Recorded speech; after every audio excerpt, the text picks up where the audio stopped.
So let me introduce our keynote speaker. Keynote speaker, General Moseley, a good friend of mine. General Moseley, 40 years in the United States Air Force, a combat pilot. When I knew the General, Mike Moseley, he and I served together in the Pentagon. He was Chief of Staff of the Air Force. Now, if you were Chief of Staff of the Air Force, that is the number one person, leader of the United States Air Force. But it's really more than that. It's really the lead Air Force position in the world, because every country in the world looks up to the United States and all of our military services, including obviously the United States Air Force. Before that, he had the U.S. Central Command, the Air Force role in Iraq and Afghanistan, so he was directly responsible for all our air actions. He is a distinguished alumnus of A&M, so he's a local, a Texan, and it's great to have him back in the great state of Texas. After he retired, he became chairman of the Gulf Alliance Company. That's a pro company, so he's chairman of that company now. He has many, many awards, as long as your arm, and I'm not going to go through all that, but he's been recognized, I think, by every organization in the United States. He's been knighted in Great Britain and has received awards internationally. He just had, I guess, a paper or a symposium, Mike, Rebuilding America's Military with AEI and with Senator Jim Town. So we are fortunate and blessed today to have someone very, very experienced in this whole area of national security. And it's my pleasure to introduce my good friend and former associate, General Mike Moseley. Mike?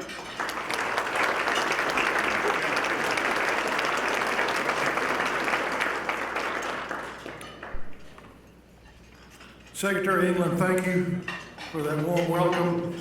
Thank you again for the opportunity to spend a little time with you. It's like the old days, we're hanging around in mindless meetings in the Pentagon, drinking coffee and hoping the thing ends soon so we can go to another meeting.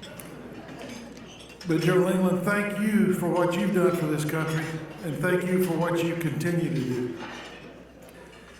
And for all of you award winners, from Roger Staubach through all of the others, congratulations and God bless you for what you're doing for America's men and women that have worn the uniform and have served so dedicated, whether it's 2 years, 3 years, 4 years, or 40 years. Thank you for watching over the men and women that have worn the uniform, active guard and reserve.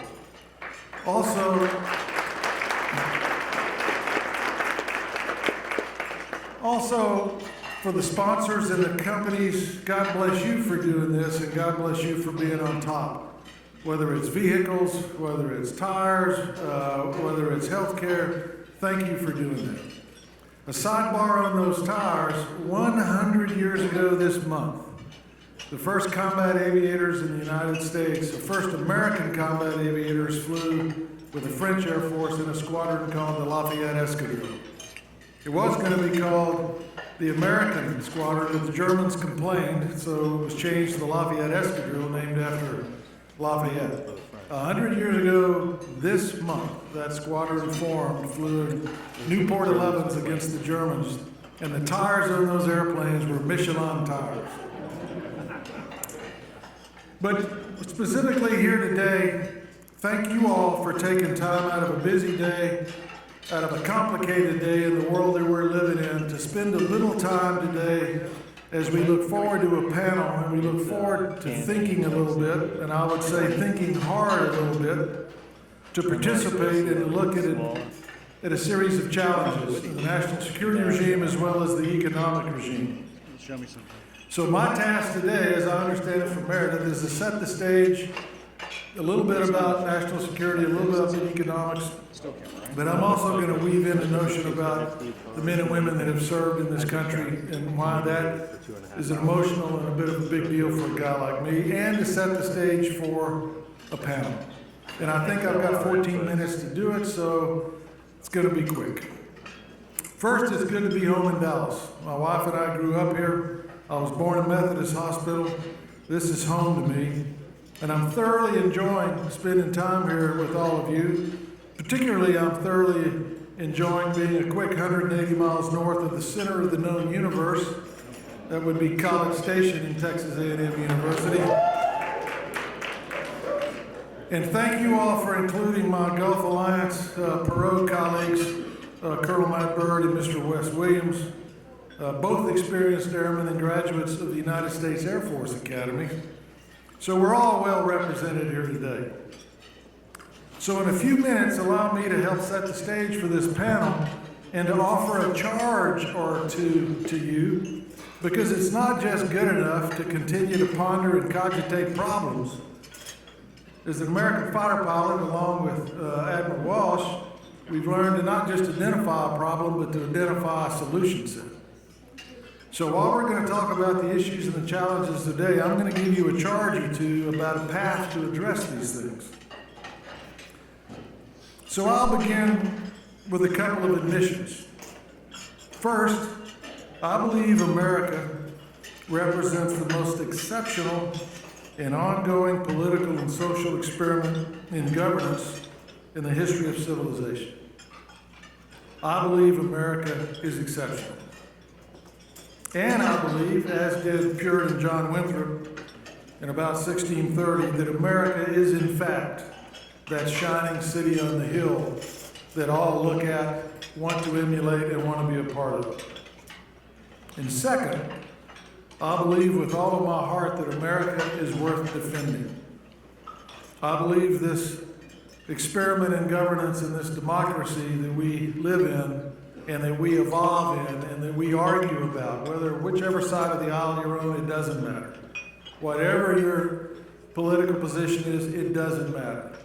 Because we live in a democracy and everyone gets an equal say. And in doing so, I believe it is incumbent on all of us today to understand that as Americans, we have an obligation to each other. We have an obligation to be civil, which is kind of an interesting twist when we look at what's going on in the political side today. Civility would be a nice, welcome addition to what we're seeing today, especially as we go through an election summer for the White House, for the entire House of Representatives, and a third of the Senate. I would offer that a civil approach to discourse would be a welcome change to what we're seeing today. Either side of the aisle, it doesn't matter. I believe that there are some realities that we have to face today. I believe in a post-World War II, the post-World War II world, existing world order is in transition. And I believe there is a new 21st century template being realized, with powers and centers of change in Northeast Asia, in Eurasia, and for certainly in the Middle East. I believe we're seeing a dangerous global setting become even more complex, and the global challenges becoming more lethal. So I believe the existing world order is in flux. I believe the challenges are complex and lethal. And in saying that I truly believe American presence and American leadership on a global stage is indispensable. Or said as an Aggie fighter pilot, I think we have to be there. I think we have to be present, I think we have to be willing to be there, and I think we have to support our friends, we have to oppose our enemies, and we have to just be there.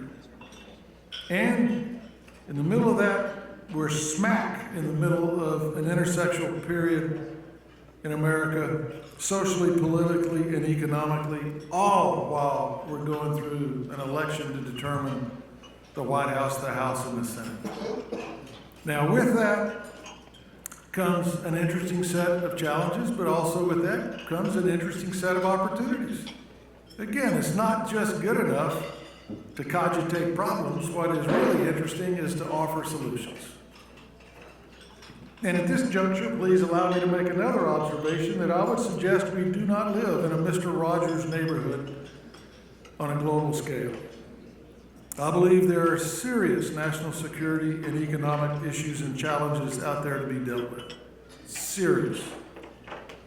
But I also believe in saying that there are incredible opportunities for the United States to cooperate, to collaborate, and to engage on this global stage but also to demonstrate presence and leadership. So the timing of this session today and this panel and this lunch and this get-together is not just to hug some necks of some great Americans who receive awards and some wonderful, wonderful, great corporate entities that provide opportunities, but also to do a little hard thinking on what's ahead of us. We are being daily bombarded with images of San Bernardino, Paris, Brussels, Libya, Egypt, Afghanistan, Pakistan, Syria, northern Iraq, Ukraine, Crimea. We're seeing proliferation of nuclear capabilities and ballistic missile technology that's being exported and demonstrated almost on a daily basis. While we see images out of the Middle East of literal genocide, religious persecution, savagery, and barbarism that we've not witnessed for 1,000 years, all while being asked by a variety of candidates on a variety of levels of both sides of the aisle to give them the single most precious thing in a democracy, and that's your vote. So we've got a world that's a bit interesting out there right now, on the national security side, on the economic side. We see a mixing and an intersection of these activities and these events that cause us some concern. They cause us a bit of reflection on where does America fit? What should America be doing? How should we approach this? How can we secure America for our children and our grandchildren? How can we secure prosperity on the economic side? How can we engender an economic engine to move forward and to progress and grow? How can we do all of this while we're facing existential threats coming out of places like Pyongyang? I would offer Tehran. I would certainly offer our adversaries that we're facing in Syria and northern Iraq. Imagine the Daesh and Islamic State, the ISIS players, if they had access to weapons of mass destruction. If you imagine, even on a good day, would they use those if they had them? I would suggest, dear friends, that they would. I was in the Pentagon the day when he got hit by the airplane. I was in a briefing to change over from my position in the Pentagon to go command 9th Air Force and Central Command Air Forces. My predecessor and I were on the E-ring of the Pentagon on the river entrance, going through a handover brief with the JAG, with the comptrollers, with a variety of people. When the executive officer came in, it was a clear, beautiful day, not much different than today, and said, "Boss, looks like we had an airplane hit one of the towers in New York." General Wald and I look outside. We're both fighter pilots. We've flown airplanes our whole life. You think, well, that's a bit strange. But we didn't think much of it because we thought somebody would come tell us what was going on. And in about 20 minutes, the kid comes back and says, "Boss, second airplane, second tower, and these are airliners." Waldo and I took a deep breath, and it's one of those moments in time that are frozen. We looked at each other and at the same time said, "Al-Qaeda." And within about 10 minutes after that is when the airplane hit us. So I'm here to tell you, if bin Laden and his people that executed that, if they had access to weapons of mass destruction, they would have used it. They only killed 3,000 of us, but if they had had an access to ordnance or capability that could have done more damage in New York and in Washington, you can bet your life they would have used it. And you can bet that this Daesh and ISIS crowd would do the same thing. So I'm telling you, as a guy that's been about 18 years in the Middle East, fighting these guys all the way across Afghanistan and Iraq, I believe this is a serious thing. Or as my granddaughter says, "Dude, this is a big deal." So, what can we do about it? Given our Constitution and our governance template, the candidates that are asking you for that precious vote actually work for you, whoever they are. So I think it's okay for us to assemble today, as our Constitution allows us, to exercise our freedom of speech and dialogue as the Constitution allows us, and to think about the hard questions that need to be asked, and to think about how to better look at the realities of the world that we live in, and how to advantage panels like this of very, very respected people to talk about national security and economic issues. And I think it's okay as we head into the summer of 2016 to directly address these challenges. Not just to cogitate and ponder, but to actually think about what's the solution set. And I believe it's okay to ask the candidates a few simple, informed questions regarding their sense of American values, their sense of American leadership, and their sense of global engagement. Because that is the solution set from identifying the problem to move into what do we do about it. And where do they believe we should be headed? And so the charge I've got for you is to take that on board relative to the people that represent us in this democracy. What are their ideas about these same challenges? And what is their path to address these challenges for us, for our children, and for our grandchildren? I'll get a little emotional on you here for a little bit because I just have had the blessing of a new granddaughter who was born about 8 days ago. And so, two observations right off the bat. Mom's doing fine, baby's doing fine. The other three sisters, all girls, everybody's doing fine. No drama in this house, by the way. No drama.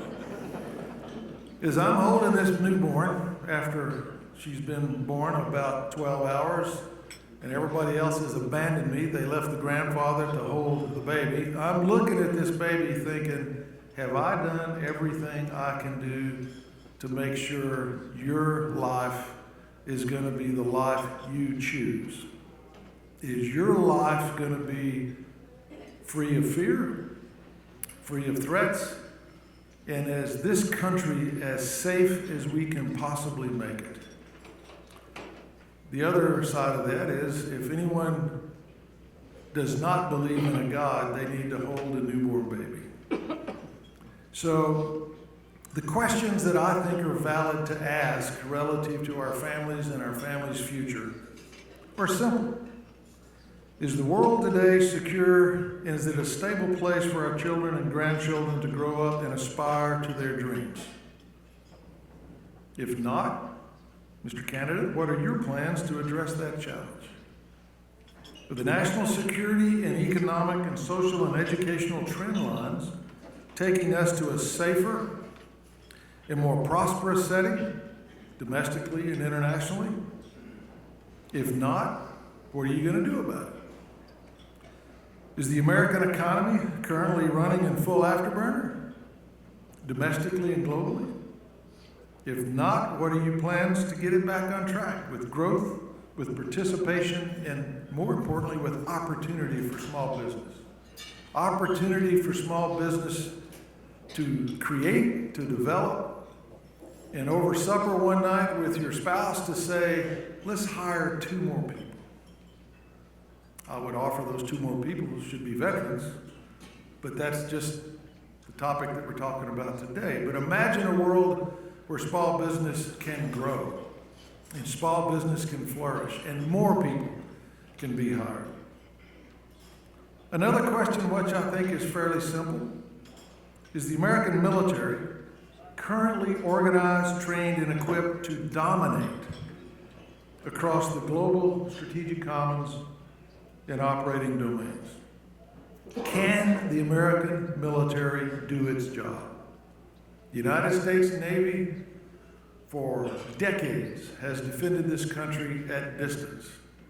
It defends blue water and controls the maritime domain. It's a simple mission. Just go do it.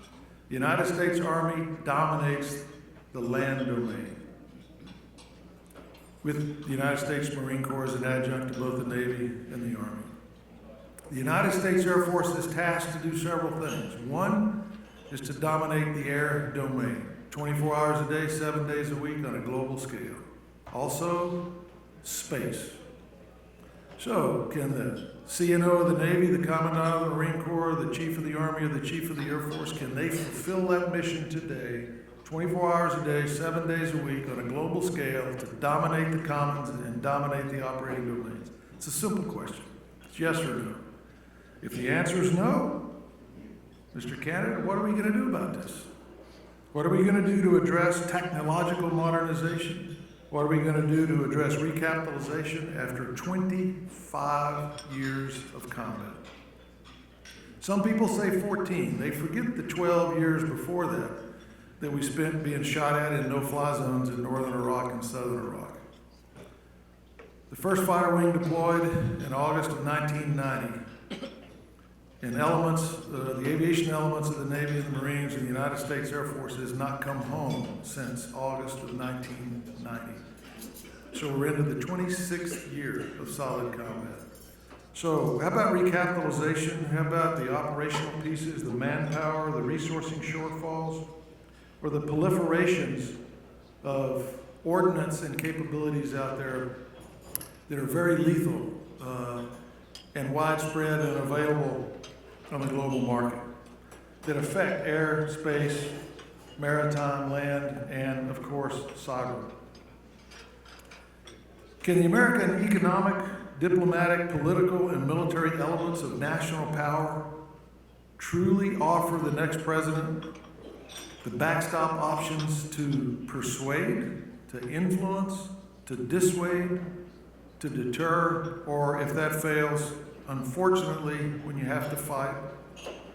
Can the American military decisively win in the shortest time possible, in multiple settings, in multiple theaters? If the answer to that is yes, fine. If the answer to that is no, then, Mr. Candidate, what are your plans to fix this? Because this is about our society, this is about our country, this is about our children, this is about our grandchildren.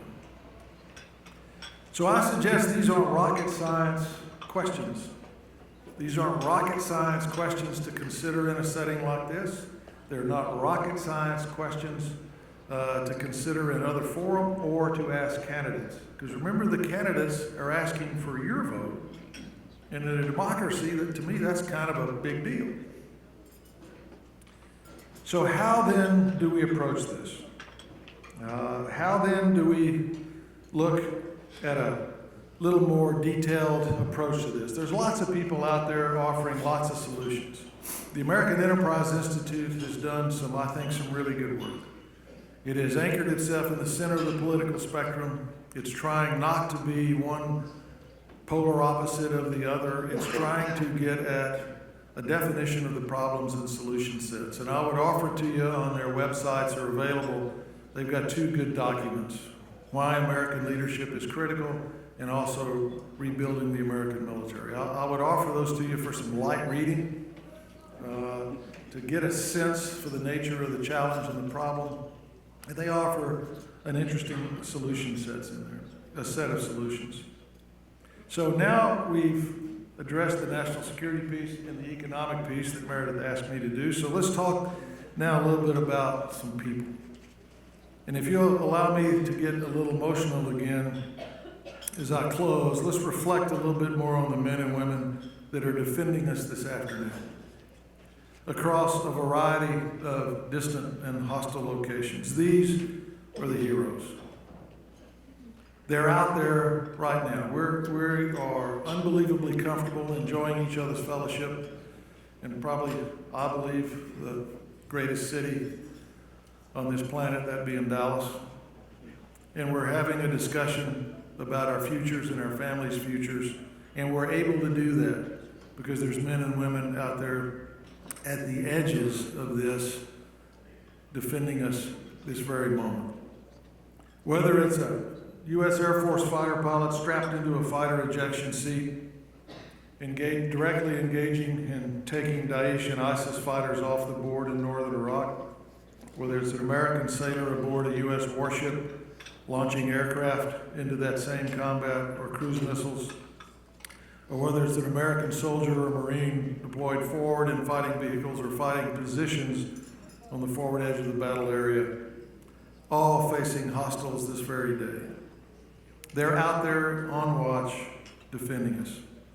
Or, often not mentioned, Coast Guardsmen out off the Yucatan Channel or out off of Baja California or out in the Pacific or the Atlantic as the close-in fight looking to defend this country against transnational criminal activity, narcotics, human trafficking, etc. One of our colleagues in Gulf Alliance, Perot, was a Marine helicopter pilot whose daughter graduated over the last couple of years at the United States Coast Guard Academy. So we've mentioned West Point Naval Academy, now we got the Coast Guard Academy, Air Force Academy, and of course, Texas A&M. But this young lady, who is now lieutenant in the United States Coast Guard, all she wanted to do was be aboard a cutter forward deployed. And she's out there right now leading boarding parties off of rib boats up against large merchant vessels looking for the human trafficking, transnational criminal activity, weapons, narcotics, etc. She is commanding the boarding parties going over the side of those ships off the Yucatan Channel in the Pacific, off Baja. So whether you're a soldier, sailor, Marine, airman, or Coast Guardsman, you gotta know that this is special and these people have taken an oath. They've raised a hand and taken an oath to defend us, knowing that they're taking that oath with the ultimate liability clause, which is their life. So, as I get close to closing this out for Meredith, let me offer you another thought. I'm reminded of a painting that hung across the hall from my office in the E-ring of the Pentagon, that I walked by and read it at the beginning and at the ending of every day that I served as the 18th Chief of Staff of the Air Force. It's a portrait of an airman, his wife and kids in a chapel. It's a passage from Isaiah, and it says, "Then I heard the voice of the Lord saying, 'Whom shall I send? And who will go for us?' And I said, 'Here am I, send me.'" I would offer, whether you're soldier, sailor, airman, Marine, or Coast Guardsman, that is you. You have signed up to do this. We are an all-voluntary military, and with that we have the highest, most educated, most skilled force in the history of the Republic. All they ask is, while I'm gone, take care of my family. All they ask is to be organized properly, trained properly, and equipped properly, and they can do anything. Anything. And friends, to me that passage sums it all up, what we're about here today. It's up to us to aggressively look at our own future, that of our children and grandchildren. Send us. It's up to us to better understand the complexity and the lethality and the opportunities of today's global challenges. Send us. And it's up to us, any and all of our elected officials, to take the required steps to secure that future and never, never flinch on those principles. Send us. And so you'll notice I've left off Meredith's other issues of the American Future series, such as education, energy security, healthcare, and the environment. Those are fairly small compared to national security and the economics. While no small challenge themselves, I just figured we'd take a more limited view and knock out the national security and economic challenges here today and the veterans' employment challenges.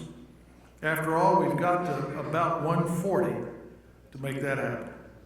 So let's get on that, because we're burning a little daylight here. We've got some problems to solve. So thank you again for the invite. Thank you again for the opportunity to share a few thoughts with you. Thank you for the opportunity to think through not just the hard thinking of the nature of the problem, but perhaps a solution set to the people that are going to execute that and make that happen. And thank you for watching over the men and women that have worn the uniform. Thank you for taking care of them. Thank you for making them a part of your corporate structure. Thank you for making them a part of your lives and for giving them a life after they've worn the uniform. That hard thinking, I suggest to you as we go through this summer and into the fall, could not be more critical than it is right now.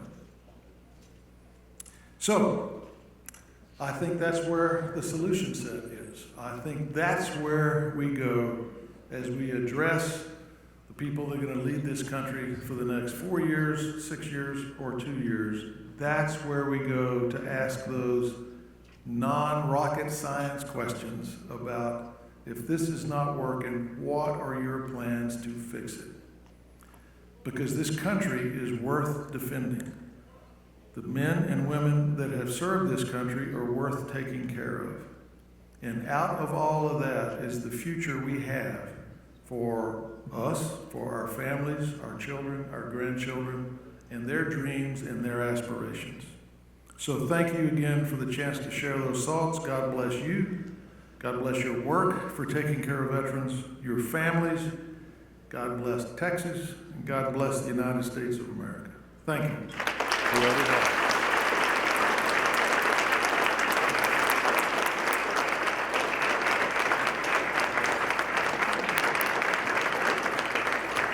God bless you, General.